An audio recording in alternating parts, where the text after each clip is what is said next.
Hello students, आज हम लोग प्रोजेक्टाइल मोशन के बारे में पढ़ेंगे कि प्रोजेक्टाइल मोशन क्या होता है। पिछले वीडियो में मैंने आपको इसके बारे में काफ़ी डिटेल में बताया था कि प्रोजेक्टाइल मोशन का यूज़ हमको करना है, जिसमें हम लोग वेलोसिटी है, डिस्प्लेसमेंट है, एक्सेलरेशन है, इनके जो फॉर्मूले हैं इनका यूज़ हम करेंगे। ठीक है, तो प्रोजेक्टाइल मोशन होता क्या है? प्रोजेक्टाइल मोशन हमारे लाइफ में काफ़ी जगह में यूज़ होता है। मान लीजिए कि आप क्रिकेट खेलते हैं, तो जब आप बॉल को फेंकते हैं तो आपने टीवी में देखा होगा कि टीवी वाले मतलब ऑटोमेटिकली कंप्यूटराइज्ड होता है वो, और वो बता देता है कि कितनी स्पीड से बॉल गया और किस जगह में वो हिट हुआ, और वहाँ पड़ने के बाद में टीवी मतलब आपको दिखाएगा कि ज़मीन में पड़ने के बाद में वो बाउंस होके कितना ऊपर जाएगा। तो ये किसके रिलेशन में आता है? ये प्रोजेक्टाइल मोशन के रिलेशन में आता है। उसके बाद फ्लाइट पे भी काफ़ी ज़्यादा यूज़ होता है इसका, कि समझ लीजिए आप रॉकेट में काफ़ी ज़्यादा इसका यूज़ हुआ था कि अगर आप जो रॉकेट है जब उसका आप उड़ाएंगे, ठीक है, तो वो कितने रफ्तार से ऊपर जाएगा और हमारे जो अर्थ की जो ग्रेविटी है उसको क्रॉस कर जाएगा, और अगर क्रॉस नहीं करता है तो वो जो रिटर्न पाथ बना के वापस गिरेगा। ठीक है, तो वो किस जगह में जाके गिरेगा ये भी कौन बताता है? प्रोजेक्टाइल मोशन ही बताता है। ठीक है, तो प्रोजेक्टाइल मोशन का यूज़ काफ़ी जगहों में है। फुटबॉलर के पास में भी यूज़ है कि जब फुटबॉलर बॉल को किक करता है, ठीक है, तो वो किस जगह में जाके गिरेगा गिरेगा मतलब उसके पास तो कैलकुलेशन नहीं है, पर वो एक सर्टन मतलब आइडिया लगा लेता है कि मैं अगर इतने फोर्स से किसी भी बॉल को हिट करूं तो वो उस जगह में जाके गिरेगा। तो वो जो कर्व पाथ हमको मिलता है वो सब के सब क्या है? Projectile motion. चलिए स्टार्ट करते हैं अपने इस प्रोजेक्टाइल मोशन के टॉपिक को। तो आज का हमारा टॉपिक है प्रोजेक्टाइल मोशन। ठीक है, तो आई होप आपको ये समझ में आ गया होगा प्रोजेक्टाइल मोशन के बारे में कुछ कुछ। देखिए, सबसे पहला यहाँ इनिशियल पॉइंट ले लीजिए, इसको जीरो ले लीजिएगा। ठीक है, इसका ये वाला जो डायरेक्शन है इसको आप एक्स डायरेक्शन मान लीजिए और इसको आप वाई डायरेक्शन में मान लीजिए। सबसे पहले जो हमारा कोई भी ऑब्जेक्ट जो अपवर्ड थ्रो किया गया है, इसके बारे में सबसे पहले किसने फिगर आउट किया? तो सबसे पहले गैलीलियो साइंटिस्ट जो थे, सर गैलीलियो, इन्होंने ही सबसे पहले बताया कि कोई भी ऑब्जेक्ट को जब हम ऊपर फेंकेंगे, ठीक है, सर्टेन एंगल पे फेंकेंगे, ठीक है, तब उसकी दो कंपोनेंट ब्रेक हो जाएंगे, एक एक्स डायरेक्शन में और एक वाई डायरेक्शन में, और दोनों के दोनों सेपरेटली वर्क करेंगे और उसको कंबाइन किया जाए तो हम एक मोशन बता पाएंगे कि हाँ ये एक मोशन पे जा रहा है। ठीक है, ठीक, तो देखिए कंपोनेंट जब ब्रेक हुआ तो ऑब्जेक्ट को जब यहाँ थ्रो किया गया इस तरीके से, देखिए ये एक कर्व पाथ बना और फिर उसके बाद ये जमीन में जाके हिट कर गया इस तरीके से। इस पूरे मोशन को क्या बोलते हैं? Projectile motion. मतलब कि देखिए क्या होता है, जब आप यहाँ से फेंके तो यहाँ से कुछ एंगल पे कोई भी बॉल को फेंके होंगे समझ लीजिए, तो वो बॉल यहाँ से फेंका गया, कुछ एंगल पे फेंका गया। क्रिकेट खेलने वाले सबसे ज़्यादा इसको जानते हैं। ठीक है, अब देखिए यहाँ से इसकी ये एक एंगल बन गया। अब ये कुछ दूर तक जाएगा, ऊपर जाएगा। अब ड्यू टू द ग्रेविटी इसका जो वेलोसिटी है धीरे धीरे धीरे धीरे स्लो होते जाएगा। ठीक है, अभी इसमें दो कंपोनेंट ब्रेक होते हैं, एक इसको एक्स डायरेक्शन में मूव करा रहा है और एक इसको ऊपर भेज रहा है वाई डायरेक्शन में। तो एक्स डायरेक्शन वाले को बोलेंगे, ठीक है, अगर मैं इनिशियल वेलोसिटी एक एग्जांपल मान लीजिए, इनिशियल वेलोसिटी को यू ले लेता हूँ, तो एक्स कंपोनेंट वाले क्या बोलते हैं? यू कॉस थीटा, और वाई कंपोनेंट वाले को बोलेंगे यू साइन थीटा। ठीक है, ठीक। अब देखिए धीरे धीरे क्या होगा, ये यू साइन थीटा वाला जो कंपोनेंट है वो धीरे धीरे ड्यू टू द ग्रेविटी ये कम होता जाएगा, मतलब इसकी जो वेलोसिटी है वो धीरे धीरे धीरे डाउन होती जाएगी, और एक टाइम ऐसा आएगा कि इस पर्टिकुलर पॉइंट पे ग्रेविटी एक दूसरे को, मतलब इसका जो अपवर्ड वाला है और ये जो माइनस जी जो लगाते हैं हम, वो दोनों के दोनों एक दूसरे को कैंसिल आउट करके इसको यहीं पास में रोक देगा, और फिर उसका ड्यू टू द ग्रेविटी क्या होगा, ये फिर से नीचे आना चालू हो जाएगा। समझ रहे हैं बात को? तो इस जगह में जाके ये रुक जाएगा, तो u साइन थीटा इस पर्टिकुलर पॉइंट पे जीरो, और फिर इसको आगे बढ़ाने का काम करेगा u cos थीटा, इनिशियली जो हमारा इनिशियलाइज किया गया था यहाँ पास में। ठीक है, अब पूरे टाइम इंटरवल पे जो इनिशियल वेलोसिटी है u cos थीटा वाली जो वेलोसिटी है वो कैसे रहने वाली है? कांस्टेंट रहने वाली है। तो चेंज कौन सा होने वाला है? तो चेंज होगा u साइन थीटा। ठीक है, अब इसमें एक बहुत ही देखने वाली बात यह है, मान लीजिए कि किसी भी बॉल को जब हम थ्रो करते हैं, ठीक है, तो इसका देखिए ये वाला जो पाथ देख रहे हैं, यहाँ से यहाँ तक का डिस्टेंस और यहाँ से यहाँ तक का डिस्टेंस हमको बराबर मिलता है, और यहाँ से यहाँ और यहाँ से यहाँ तक का टाइम भी हमको बराबर मिलता है। पर हम ये बात जानते हैं कि जब इसको हम ऊपर फेंक रहे हैं तो ग्रेविटी इसको रोकने की कोशिश करता है, ठीक है, और यहाँ से जब इसको यहाँ से ये नीचे आ रहा है तो ग्रेविटी इसको लेके इसको हेल्प करता है बहुत ही तेजी से आने के लिए। जब इसको बहुत तेजी से ये नीचे आता है तो इसको जल्दी आ जाना चाहिए, पर ऐसा नहीं होता है, ठीक है। तो इस टाइम पे हम एयर के जो रेजिस्टेंस है उसको हम लोग नेगलेक्ट कर देते हैं। क्या करना है, इसको एयर रेजिस्टेंस को नेगलेक्ट कर दीजिएगा, ठीक है। इसके बारे में अभी बात नहीं करेंगे हम लोग, तो जो भी हम पढ़ेंगे इसमें एयर रेजिस्टेंस को जीरो माना जाएगा, ठीक है। ठीक, अब देखिए इतना सारा चीज है कि यू कॉस थीटा अपना एक्स डायरेक्शन के लिए हो गया, u sine theta y direction के लिए हो गया। इनिशियली टॉप में जाने के बाद में यू साइन थीटा जीरो हो जाता है और इसका ये मैक्सिमम हाइट बनता है बाद में जाके, और फिर उसके बाद ये पूरा का पूरा एक कर्व मिलेगा जिसको प्रोजेक्टाइल मोशन बोलते हैं। फिर यहाँ से यहाँ तक का जो रेंज है इसको हम आर से डिनोट करते हैं, जिसको हम मैक्सिमम रेंज बोला जाता है, ठीक है।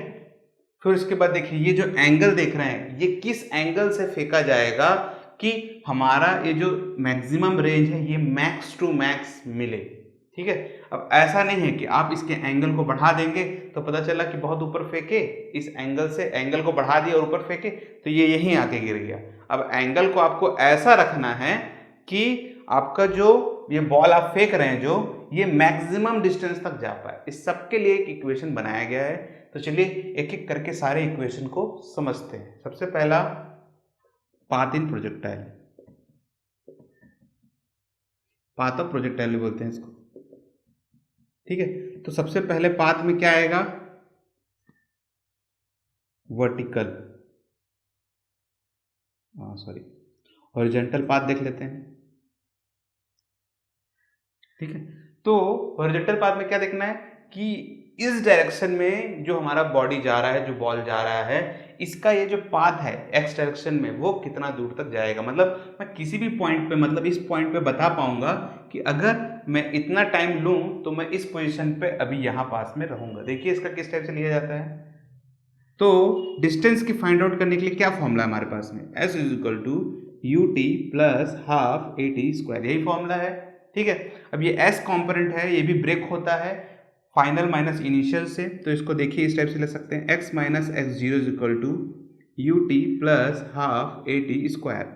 तो बनेगा formula x is equal to x zero, ठीक है, plus u t plus half a t square, ठीक है। ठीक, अब देखिए अब जब मैं बताया आपको कि जो हॉरिजॉन्टल कंपोनेंट की बात हम करते हैं तो हॉरिजॉन्टल कंपोनेंट में एक्सेलरेशन जो रहेगा वो क्या रहेगा, जीरो। कितना रहेगा एक्सेलरेशन, a इज ग्रेविटी बनता है हमारा, ठीक है, और g जो रहेगा वो कितना रहेगा, जीरो। हॉरिजॉन्टल कंपोनेंट में ग्रेविटी जीरो रहती है क्योंकि ग्रेविटी हमेशा वर्टिकल कंपोनेंट में ही वर्क करती है, ठीक है। तो ये वाला कंपोनेंट आपका टोटली जीरो हो जाएगा। तो हमारे पास में जो इक्वेशन निकल के आएगा वो कैसा निकल के आएगा, देखिए। तो देखिए x तो रहने वाला है, x जीरो इनिशियली इस पॉइंट पे है तो zero, plus u initial velocity कितना है, u cos थीटा, तो आएगा यहाँ पास में u cos थीटा, ठीक है। फिर ये g जीरो है मतलब a भी जीरो है तो ये पूरा कॉम्पोनेंट हो गया जीरो। तो x कितना आया, u cos थीटा, और ये t भी साथ में है ना, t, ठीक है। So this is the equation for horizontal component, ठीक है। तो किसी भी पॉइंट पे अगर मुझे x का पोजीशन फाइंड आउट करना है तो मैं ये वाला इक्वेशन यूज करूंगा। मेरे को बस t मालूम होना चाहिए इस पे कि यहाँ से यहाँ तक जाने में कितना समय लगा। मतलब मैं टाइम के हिसाब से बता सकता हूँ कि मैं अभी x पोजीशन पे इस पोजीशन पे हूँ, ठीक है। अब मुझे y पोजीशन की जरूरत भी पड़ेगी। अगर इस पॉइंट को लूँ तो इसका x और y दोनों है, तो इसके लिए मुझे क्या फाइंड आउट करना पड़ेगा, वर्टिकल कंपोनेंट फाइंड आउट करना पड़ेगा। देखिए फिर चलिए वर्टिकल कंपोनेंट को फाइंड आउट करते हैं। हॉरिजॉन्टल पाथ हो गया, सेकंड आएगा हमारा वर्टिकल पाथ, ठीक है। इसके लिए भी सेम फॉर्मूला यही वाला लगाएंगे। तो इसके लिए वर्टिकल है तो y ले लेते हैं, y equal to y zero plus u t plus half a t square, यही है। इसमें से ए, देखिए अभी ये वर्टिकल की बात कर रहे हैं हम लोग, तो वर्टिकल में ए बन जाएगा माइनस जी, ठीक है। यू क्या बनेगा, यू बनेगा यू साइन थीटा, ठीक है। वाई जीरो क्या रहेगा, वाई जीरो रहेगा जीरो, क्योंकि इनिशियली इस पर्टिकुलर पॉइंट की बात कर रहे हैं हम लोग, ठीक है। ठीक, तो y इक्वल टू क्या मिलने वाला है, y zero plus u sine theta, ठीक है, t plus half minus g t square, ठीक है। अब देखिए इस पर्टिकुलर पॉइंट पे यहां से यहां तक, ये वाले पोजीशन तक जाने पे जितना भी समय हमको लगा उतना ही समय y तक के लिए भी लगने वाला है, क्योंकि दोनों पॉइंट एक ही है ना। तो इसके लिए मुझे टाइम तो कहां से मिलना है, टाइम तो है नहीं, तो इस इक्वेशन से मैं टाइम को निकाल सकता हूं। देखिए टाइम को निकालने का फॉर्मूला, t इस पूरे को इधर ले आइए नीचे, तो u cos थीटा, ठीक है।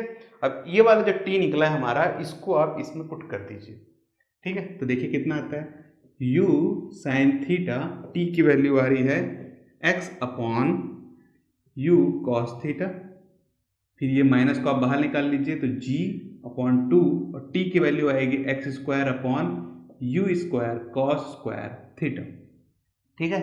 मतलब मैंने स्क्वायर रूट लगा दिया यहाँ पास में, स्क्वायर लगा दिया t की जगह में, बस इस पूरे को स्क्वायर करके यहाँ पास में लिख दिया हूँ, ठीक है। इसमें u और u cancel, sign theta upon cos theta is tan theta, और ये बनेगा x माइनस जी अपॉन 2, ये एक्स स्क्वायर बनेगा, ठीक है, और ये बनेगा you square cos square theta, यही बनेगा हमारा, ठीक। तो यही है फॉर्मूला आपका y के लिए। मतलब अगर मुझे y कॉम्पोनेंट पता करना है तो मेरे पास में क्या होना चाहिए, थीटा होना चाहिए, फिर उसके बाद में x की वैल्यू होनी चाहिए कि मेरे x वाले जो कॉम्पोनेंट है वो कितना दूर तक जा रहा है, उसके लिए इसको आप ले सकते हैं, ठीक है। फिर उसके बाद ग्रेविटी मालूम होनी चाहिए, और बाकी तो वैल्यू है इनिशियल वेलोसिटी, इनिशियल कॉस्ट की जो वैल्यू है, मतलब ये कॉस्ट कॉम्पोनेंट जो इधर जा रहा है, ये हमको पता चल जाए तो हम ऑटोमेटिकली क्या निकाल सकते हैं, y कॉम्पोनेंट भी निकाल सकते हैं कि y की जो पोजीशन है एक्चुअल में वो कितनी है और किस पोजीशन पे वो है, ठीक है। इसको थोड़ा और अच्छे से लिखने का तरीका भी होता है, cos theta x minus g upon 2 u square cos square theta, bracket लगा देते हैं और एक्स स्क्वायर लगा देते हैं, ठीक है। तो देख सकते हैं कि ये एक्स स्क्वायर यहाँ पास में है, इसका मतलब है कि जो हमारा पाथ है वो एक कर्व पाथ है, ना कि एक स्ट्रेट लाइन है। ये इक्वेशन ये रिप्रेजेंट करता है, ठीक है। तो अब हमको हॉरिजॉन्टल पाथ और वर्टिकल पाथ दोनों के दोनों पता चल गए हैं, ठीक है। अब क्या बचा है हमारे पास में, अब हमारे पास में कुछ चीजें बची हुई है, क्या क्या है देखिए। सबसे पहला मैक्सिमम हाइट पता करना है हमको, मैक्सिमम हाइट कितना है। दूसरा हॉरिजॉन्टल रेंज, जिसका रेंज है यहाँ से यहाँ तक का, वो कितना है, ठीक है। मैक्सिमम जो भी रेंज होगा इसका वो कितना होगा और किस एंगल पे वो मिलेगा, ठीक है, इसका पता करना है। फिर क्या पता करना है हमको, टाइम ऑफ फ्लाइट, मतलब इस ऑब्जेक्ट को जब मैं यहां से थ्रो करूंगा तो कितना टाइम तक ये ऊपर रहेगा और फिर से इस ग्राउंड को हिट कर देगा, ठीक है। फिर समझिए कितने टाइम तक ये ऊपर रहेगा और फिर से इस पर्टिकुलर पॉइंट को हिट कर देगा, ठीक है। तो इसको नोट डाउन जल्दी से कर लीजिए, फिर मैं इसको रफ कर देता हूं। तो नेक्स्ट है टाइम ऑफ फ्लाइट, इसको इस नाम से बोला जाता है, मतलब कि ये हवा में ही कितने देर तक रुक पाएगा, ठीक है। तो इसका निकालने का भी बहुत सिंपल तरीका है। देखिए मैंने बताया था यहाँ से यहाँ तक का समय और यहाँ से यहाँ तक का समय दोनों के दोनों बराबर है, ठीक है। तो अगर मैं इसको tm या फिर इसको tm मान लूँ तो टोटल t कितना रहेगा, 2tm रहेगा। तो मैं आधा प्रोजेक्टाइल का ही सिर्फ बात करता हूँ, ठीक है, मतलब यहाँ से सिर्फ यहाँ तक का, पूरे का बात नहीं करता हूँ, ठीक है। तो आधे का बात करूंगा तो पूरे का मेरे को समय निकल जाएगा। देखिए कैसे निकाला है, अब देखिए यहाँ से यहाँ तक के लिए मैं वर्टिकल कंपोनेंट लूंगा, ठीक है। देखिए तो वर्टिकल कंपोनेंट में क्या फॉर्मूला आएगा, u equal to v equal to u plus a t, ठीक है। ये वाला फॉर्मूला हम लेंगे, इसमें से इस टाइम से हम लोग फॉर्मूला को निकाल पाएंगे। देखिए इनिशियली वर्टिकली वेलोसिटी जो रहेगा वो कितना है, u साइन थीटा, ए कितना रहेगा माइनस जी और ये रहेगा टी, ठीक है। इनिशियल वेलोसिटी, फाइनल वेलोसिटी इस पोजीशन पे कितने मिलने वाली है, यू साइन थीटा इज 0, ठीक है। इसको आप ऐसा बोल सकते हैं कि फाइनल वेलोसिटी इज 0, ठीक है। ठीक, अब देखिए इसको इधर शिफ्ट करिए तो ये आएगा G T U sine theta. अब ये जो टी का वैल्यू है, ठीक है, यहाँ से सिर्फ यहाँ तक का समय का बात था। अब मैं बोलता हूँ कि मेरे को पूरे का समय चाहिए, तो मैं कैसे करूँगा? तो मेरे पास में फॉर्मूला है capital t equal to 2t small t. तो स्मॉल टी कितना आएगा? t/2। इसको यहाँ पुट कर दीजिए, तो आएगा t capital T/2 equal to u sine theta. ठीक है, ठीक। अब देखिए 2 को यहाँ ले जाइए और g को नीचे ले आइए, तो कैपिटल T इक्वल टू आएगा 2u sine theta upon g। तो ये है आपका टोटल फ्लाइट टाइम, मतलब कि यहाँ से यहाँ तक जाने में इसको कितना समय लगेगा। मतलब आप क्लियरली बता पाएंगे इसको। आप एक बॉल ले लीजिए, ठीक है, अब उस बॉल को आप किसी एंगल से थ्रो करिए, ठीक है, अब वो बॉल कितने समय में जमीन को हिट करेगा, या आप एक स्टॉप वॉच ले लीजिएगा, ठीक है, और उसको कैलकुलेट करिएगा, आपको आराम से पता चल जाएगा। ग्रेविटी का फॉर्मूला लगाएंगे, ठीक है। आप एग्जांपल ले लीजिए, कुछ एंगल पे आपको फेंकना है, आप एंगल पहले से ले लिए, मान लीजिए 45 डिग्री, 45 डिग्री ले लीजिएगा, ठीक है। ग्रेविटी आपको मालूम है, एक स्टॉप वॉच रखिएगा, उससे आप टाइम कॉन्फ़िगर कर पाएंगे। तो आप ये बता पाएंगे कि आपकी इनिशियल वेलोसिटी कितनी थी, मतलब जो आपने बॉल को फेंका तो उसकी जो वेलोसिटी थी वो कितनी थी। आप इसको आसानी से निकाल सकते हैं। अगर आपको इनिशियल वेलोसिटी मालूम है कि आप इस वेलोसिटी से ही फेंक रहे हैं, तो आप ये बता पाएंगे कि कितने दूर, कितने टाइम बाद मैं जब बॉल फेंक रहा हूं वो उतने टाइम बाद जाके उस जगह को हिट करेगा। मतलब एक प्रोजेक्टाइल बना के इस पर्टिकुलर पॉइंट पे वो हिट कर जाएगा, ठीक है। तो ये सब चीजें आप इस फॉर्मूले से बता पाएंगे। दिखता बहुत छोटा सा फॉर्मूला है पर बहुत ही काम का फॉर्मूला है, ठीक है। तो इस तरीके से हम टाइम ऑफ फ्लाइट निकाल सकते हैं। अब देखिए हॉरिजॉन्टल रेंज, मतलब कि मैं जब यहां से थ्रो करूंगा, अब मेरे पास में टाइम आ चुका है, ठीक है, कैपिटल टी टोटल टाइम। तो मैं अब ये बता सकता हूं कि जब मैं बॉल को यहां से थ्रो करूंगा तो यहां से यहां तक का मैक्सिमम जो रेंज हमको मिल रहा है, मतलब यहां से यहां तक में वो कितना डिस्टेंस के बाद जाके यहां पास में जाके हिट करेगा, गिर जाएगा, ठीक है, फिर से ग्राउंड लेवल को टच करेगा। देखिए हॉरिजॉन्टल रेंज, इससे पहले जो हम लोग निकाले थे वो था आपका हॉरिजॉन्टल पाथ, ठीक है, मतलब किसी भी पर्टिकुलर पॉइंट पे एक्स का जो पॉइंट है वो कितना होगा, ठीक है।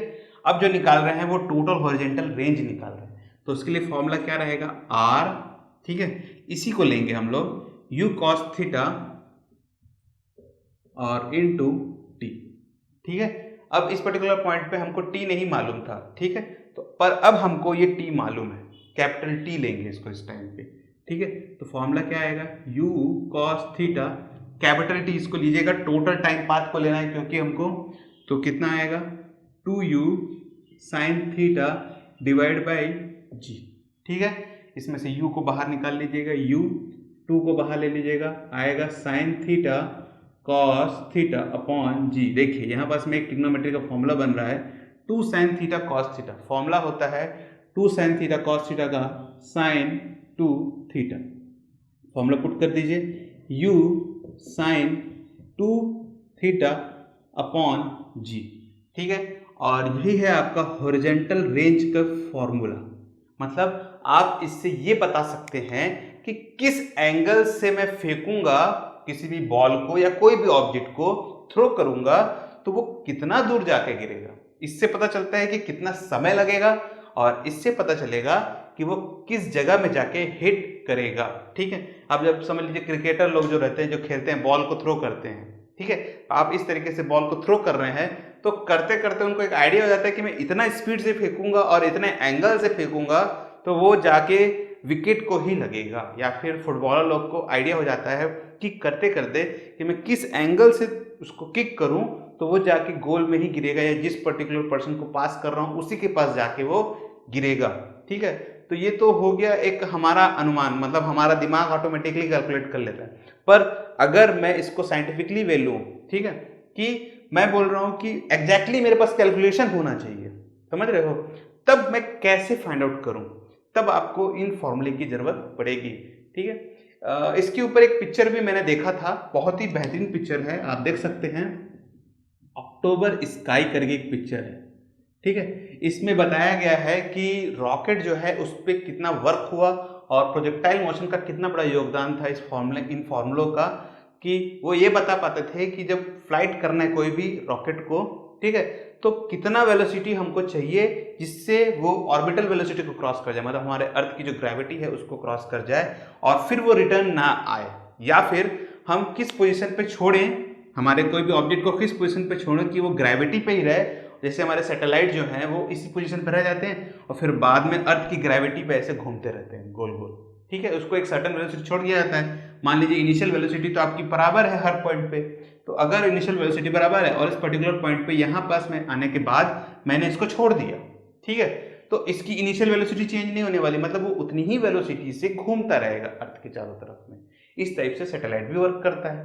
तो आई होप आपको समझ में आ गया होगा इसके रेंज के बारे में, ठीक है। अगर आपके पास में हॉरिजॉन्टल रेंज आ चुका है तो आप क्या बता सकते हैं, एंगल बता सकते हैं कि किस एंगल से मैं फेंकूंगा किसी भी ऑब्जेक्ट को, या फिर कोई भी फ्लाइट अगर टेक ऑफ लेता है तो किस एंगल से वो मैक्सिमम दूरी तक जा पाएगा। इसको इस तरीके से निकाला जा सकता है। देखिए साइन 2θ इक्वल टू, अगर मुझे साइन की मैक्सिमम वैल्यू चाहिए तो कितनी आती है, 1 पे आती है, ठीक। 1 का साइन का कितना वैल्यू होता है, साइन 90 होता है, और ये होता है साइन 2θ।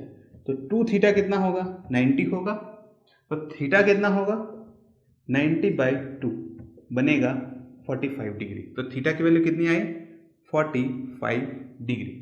तो इससे एक चीज पता चलता है हमको कि मैक्सिमम जो डिस्टेंस है वो कितना कवर होगा, मैक्सिमम जो डिस्टेंस है वो आपका 45 डिग्री से अगर किसी भी चीज को थ्रो किया जाए तो वो मैक्सिमम डिस्टेंस तक ट्रैवल कर सकता है, ठीक है। अब देखिए इसमें एक और पॉइंट भी है कि अब 45 डिग्री से भेजे आपने, थ्रो किया, तो ये मैक्सिमम डिस्टेंस तक कवर करेगा। अगर आप 45 डिग्री से कम करते हैं, ठीक है, तो ऐसा हमको मिलता है दो एंगल जिसमें ये जो बॉल मैं थ्रो कर रहा हूं वो इसी पॉइंट पे जाके हिट करेगा, मतलब यहां की जगह इधर हिट करेगा। इसको हम लोग सिमुलेटर में देखेंगे, हमारे पास में एक सिमुलेटर भी है, उस पर हम लोग ट्राई करेंगे और देखेंगे कि किस एंगल से फेंकने से, जैसे 30 डिग्री पे फेंकिए और 60 डिग्री पे फेंकिए, दोनों एंगल पे जाने के बाद में वो एक ही पॉइंट पे हिट करने वाला है, ठीक है। तो उसको देख सकते हैं आप कि वो दो एंगल कैसे काम करता है। देखिए इसी को मैं आपको करके दिखाता हूं कि वो कैसे वर्क करेगा। उसके लिए सबसे पहले मैं क्या करता हूं, मैक्सिमम रेंज का एक फॉर्मूला निकाल लेता हूं मैं। तो मान लीजिए कि थीटा इक्वल टू अगर 45 डिग्री ले लिया जाए जो कि मैक्सिमम रेंज है, ये तो हॉरिजॉन्टल रेंज है। अब मैक्सिमम रेंज का भी तो एक फॉर्मूला बनना चाहिए, मैक्सिमम रेंज, तो R इक्वल टू आएगा U sine 2 into 45 divide by g, तो U sine 90 divide by g, तो फॉर्मूला आता है R equal to U sine 90 is 1 और G, तो ये होगा मैक्सिमम रेंज का फॉर्मूला। मतलब अगर हम इनिशियल वेलोसिटी बता दें और ग्रेविटी का यूज करें तो हम क्लियरली बता सकते हैं कि आपका मैक्सिमम जो रेंज है वो इतना आने वाला है, ठीक है। तो ये हो गया मैक्सिमम रेंज। अब मैं बोला था आपको दो एंगल की बात, ठीक है, तो किस जगह में बताऊं, मैं इस जगह में आपको बताता हूं कि मैक्सिमम दो जो एंगल बन रहे हैं वो कैसे बन रहे हैं। देखिए साइन 2θ अपॉन जी है, ठीक है। अब वो दो एंगल को कैसे लिया जाता है, अगर मैं थीटा इक्वल टू समझ लीजिए 30 डिग्री लूं, एक एग्जाम्पल समझिए, तो 30 डिग्री को मैं किस वे में लिख सकता हूं, और देखिए कैसे लिख सकता हूं मैं। अगर मान लीजिए कि थीटा इक्वल टू मैं 30 डिग्री अगर लेता हूं एक एग्जाम्पल पे, R1 एक एग्जाम्पल है, ठीक है। R1 मतलब कि जब मैं इनिशियल 30 डिग्री पे फेंक रहा हूं तो U sine 2 into 30 divide by g, तो U साइन 60 अपॉन जी, मतलब कि 60 डिग्री पे भी हमको क्या मिलने वाला है, 60 डिग्री पे भी मुझे सेम पोजीशन मिलने वाली है। तो 60 को मैं कैसे लिख सकता हूँ 30 के पॉइंट पे, तो U 90 माइनस 30 अपॉन जी, 90 माइनस 30 क्या होगा हमारा सेकेंड पोजीशन होगा, ठीक है। तो इसको इस तरीके से, ये R2 पोजीशन है और ये वाली R पोजीशन है, मतलब 30 डिग्री, ये 60 डिग्री पे था और ये वाला 90 माइनस 30 ये हो गया सेकेंड पोजीशन। इसको मैं सिमुलेटर पे आपको बताऊंगा तो आपको ज़्यादा अच्छे से आइडिया हो जाएगा, ठीक है। इस पार्ट को अभी यहीं रोक देते हैं हम लोग, ठीक है। अब एक पॉइंट बचा हुआ है हमारा, टाइम ऑफ फ्लाइट हो गया है, हॉरिजॉन्टल रेंज हो गया है, मैक्सिमम हाइट बचा हुआ है कि मैक्सिमम हाइट का क्या फॉर्मूला बनेगा, ठीक है। ठीक, तो उसको देखते हैं। तो देखिए मैक्सिमम हाइट,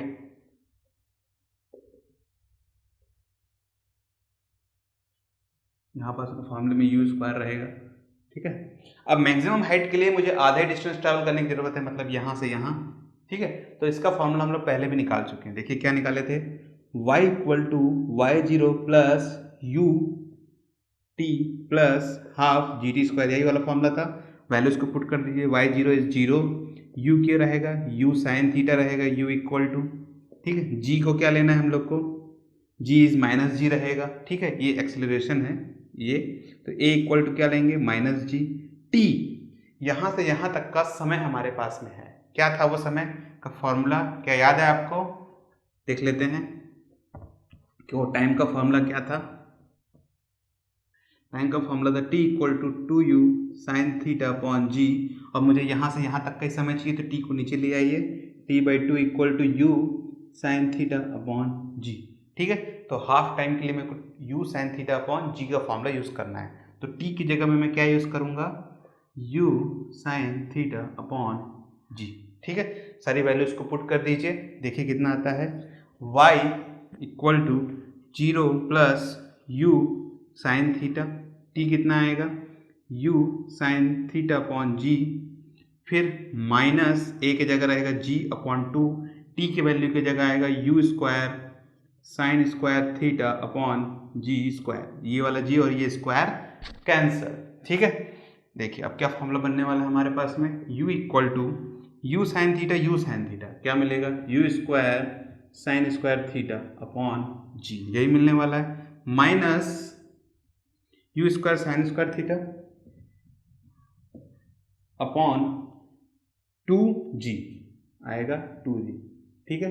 दोनों का एलसीएम ले लीजिए, नीचे आएगा 2g, ये जी कैंसिल, 2 इससे मल्टीप्लाई होगा, तो 2 square sine square theta minus u square sine square theta, answer आएगा u square sine square theta upon 2g, और दिस इज y। ये होगा आपका मैक्सिमम हाइट, कि किस पोजीशन तक आपकी मैक्सिमम उसकी जो हाइट रहेगी वो कितनी जाएगी। तो मैक्सिमम हाइट कितनी जाएगी उसकी, मैक्सिमम हाइट जाएगी उसकी जो भी हमारी जो वैल्यू रहेगी, ठीक है। तो आप यहाँ पास पे थीटा का वैल्यू पुट कर दीजिए, इनिशियल वैल्यू से पुट कर दीजिए, आपका आंसर निकल के आ जाएगा। एक एग्जांपल समझ लीजिए कि मैं बोलना चाहता हूँ ग्रेविटी के हिसाब से, अगर मैं जी को 10 ले लेता हूँ और थीटा को मान लीजिए कि 45 ले लेता हूँ, ठीक है। मैक्सिमम पता करना है कि वो कितना डिस्टेंस तक जाएगा। इनिशियल वेलोसिटी आप कुछ भी ले लीजिए, 10 मीटर पर सेकेंड ले लीजिए, ठीक है। तो देखिए 10 का स्क्वायर साइन स्क्वायर थीटा, मतलब साइन 45 इज 1/√2, 1/√2 का मतलब ये हो जाएगा 1/√2, और ये स्क्वायर, ग्रेविटी को आप 2 × 10, जी को 10 ले लेते हैं हम लोग अगर कैलकुलेशन पे, ठीक है। तो 10 हो गया, 10 हो गया आपका 100, और ये हो जाएगा 1/2, फिर ये हो जाएगा 20, ठीक है। फॉर्मूले को अच्छे से लिखेंगे आप तो ये बन जाएगा 100, ये 2 और ये 50 बन जाएगा, तो ये 50 डिवाइड बाई 20, 0 0 कैंसिल, 2 1 जा 2.5, सही है। तो हमारा जो वैल्यू है वो कितना आ रहा है, 2.5 समथिंग, तो 2.5 मीटर तक जाएगा अगर मैं 45 डिग्री से भेजूं और 10 मीटर पर सेकंड के हिसाब से उसे थ्रो करूंगा तो, ठीक है। तो इस तरीके से हम लोग निकाल सकते हैं कि उसका जो हाइट है वो कितना है, ठीक है। ठीक, तो आई होप आपको अभी समझ में आ गया होगा, शायद मैंने वैल्यूज को सही लिया होगा, ठीक है।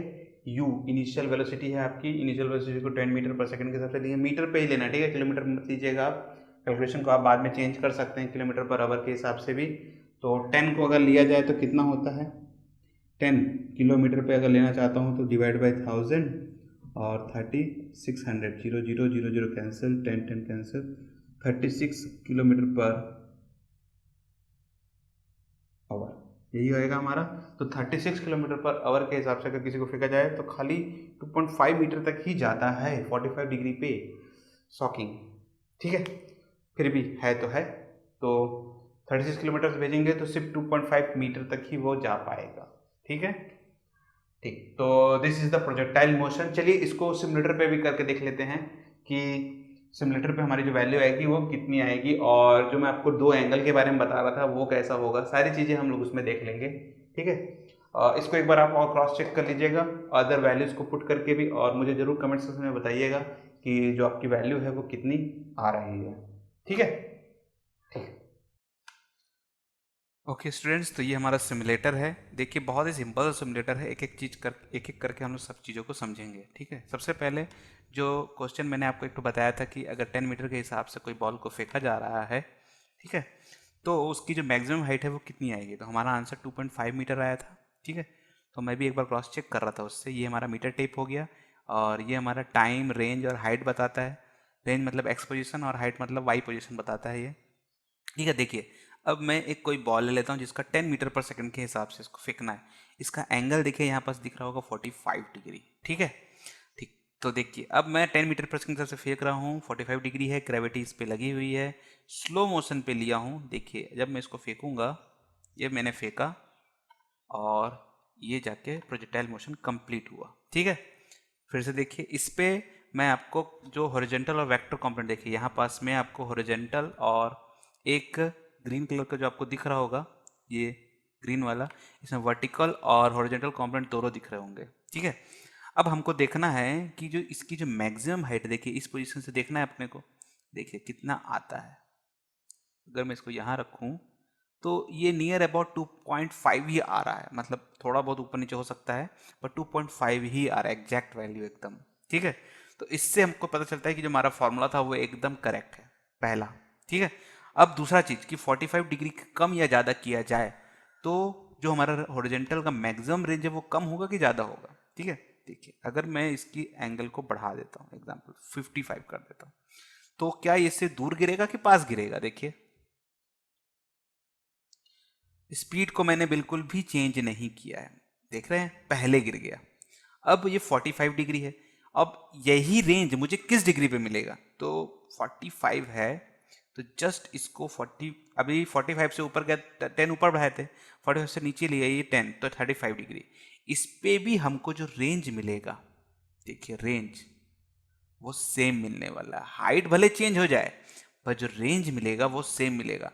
तो इससे हमारा एक चीज़ और कंसेप्ट क्लियर हो जाता है कि जो हमारा रेंज है, ठीक है, वो दो एंगल पे सेम मिलता है। फिर से देख लीजिए, अगर मैं इसके एंगल को मान लीजिए 60 करता हूँ, 60, ठीक है, देखिए इसका रेंज,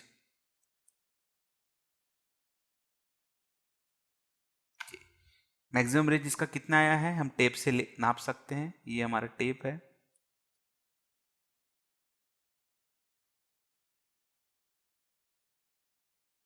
मैक्सिमम रेंज आया 8.82 मीटर समथिंग। ठीक है, ठीक। अब देखिए इसको 30 कर देता हूं मैं, लगेगा कि ये यहीं गिर जाने वाला है, पर देखिए कहां तक जाता है। देखिए सेम जगह हिट किया, सेम एकदम। तो 30 और 60 दोनों पे उतना ही हिट कर रहा है, बस इसका हाइट जो है वो चेंज हो जाता है, पर जो पोजीशन है मैक्सिमम रेंज की वो सेम आने वाली है। ठीक है, अब इसका जो इफेक्ट है वो ग्रेविटी से, इसको आपका जो वेट है, मास, इससे कोई लेना देना नहीं है। जैसे कैनन बॉल हम थ्रो कर रहे थे, 17.6 केजी का था ये, इसकी जगह में अगर मैं कुछ और यूज़ करूँ, 42 केजी का यूज़ कर लूँ, तब भी अगर मैं उसको उतने ही स्पीड से फेंकूंगा तो वो वहीं जाके हिट करेगा। ठीक है, तो आपको ये इनिशियल वेलोसिटी को मेंटेन करके रखना है। ठीक है, अब देखिए यहाँ पास में एक ये वैल्यू दी हुई है, तो क्लियर कर लेते हैं इसको और इसकी हाइट बढ़ा लेते हैं। ठीक है, ठीक। अब देखिए थ्रो कर देता हूँ मैं एक बार। ओके, अब ये जो देख रहे हैं ये मीटर है, ये आपको टाइम बताता है। देखिए अगर मैं इस पर्टिकुलर पॉइंट पे ले जाऊं तो ये बताता है कि 0.5 सेकंड में ये यहाँ पहुँच गया था, जिसमें यहाँ से यहाँ तक का जो रेंज है वो 3.54 मीटर तक गया, और जो हाइट है यहाँ से यहाँ तक का जो हाइट है वो 2.31 मीटर आया। मतलब कि हमारा जो पहला वाला था वर्टिकल पाथ और हॉरिजॉन्टल पाथ का जो वैल्यू था वो हमको इस पे से मिल जाता है। तो आप फॉर्मूले का यूज़ करके उसमें वैल्यूज़ को पुट करिए और चेक कर लीजिएगा इसको यहाँ से कि जो मेरी वैल्यू आ रही है वो इसके आसपास में आ रही है कि नहीं आ रही है। ठीक है, तो इस तरीके से भी इसको चेक किया जा सकता है। बहुत ही सिंपल सा है, ज़्यादा कुछ इसमें देखने लायक नहीं है। ठीक है, तो आई होप आपको अभी चीज़ें क्लियर हो गई होंगी। इसमें और भी चीज़ें दी गई हैं, जैसे ये वेक्टर का दिया हुआ है, इसमें हम लोग डायमीटर और मास चेंज कर सकते हैं। तो आप ट्रायल एंड एरर जरूर करके देखिएगा क्या क्या चीज़ें दी हुई हैं इसमें, ठीक है। और मुझे कमेंट के थ्रू आप बता सकते हैं कि हमने इन चीज़ों को चेक किया और हमारे ये सब आंसर आ रहे हैं। आप अपने आप को क्रॉस चेक कर सकते हैं, ठीक है। तो आई होप आपको अब ये चीज़ें क्लियर हो गई होंगी। ओके, ठीक। ओके, तो आई होप आपको अब ये चीज़ें अच्छी समझ में आ गई होंगी कि प्रोजेक्टाइल मोशन क्या होता है, उसका एप्लीकेशन क्या होता है, ठीक है। PHET करके एक वेबसाइट है, उसमें जाके आप इस सिमुलेटर का जो हम लोग यूज़ किए हैं उसको भी आप करके देख सकते हैं अलग अलग तरीके से। तो ज़रूर जाइएगा और ट्राई करिएगा, ठीक है, फ्री में है। और इनका मेन मोटो ये रहता है PHET वालों का, PHET करके, ठीक है। तो इनका मेन मोटो ये है कि आप ग्राफिकली अच्छे से चीज़ों को समझ पाएँ। काफ़ी सारी अच्छी अच्छी चीज़ें दी गई हैं, ज़रूर आप जाके ट्राई करिएगा। ओपन सोर्स है, कम्प्लीटली फ्री है, ठीक है। मैं यूज़ करता हूँ, आप भी यूज़ करके देखिए, काफ़ी ज़्यादा यूज़फुल होगा, आपकी इमेजिनेशन काफ़ी ज़्यादा ग्रोथ करेगी। तो आई होप आपको ये प्रोजेक्टाइल मोशन क्लियर हो गया होगा और इस वीडियो को आप लोग हम यहीं क्लोज करेंगे। अगर आपको ये वीडियो अच्छा लगा है तो इसे लाइक और शेयर जरूर कर दीजिएगा, और अगर हमारा चैनल आपको कुछ बेनिफिट दे रहा है तो इसको आप सब्सक्राइब करना बिल्कुल भी ना भूलिए। Thank you for joining this video. आपका दिन शुभ रहे।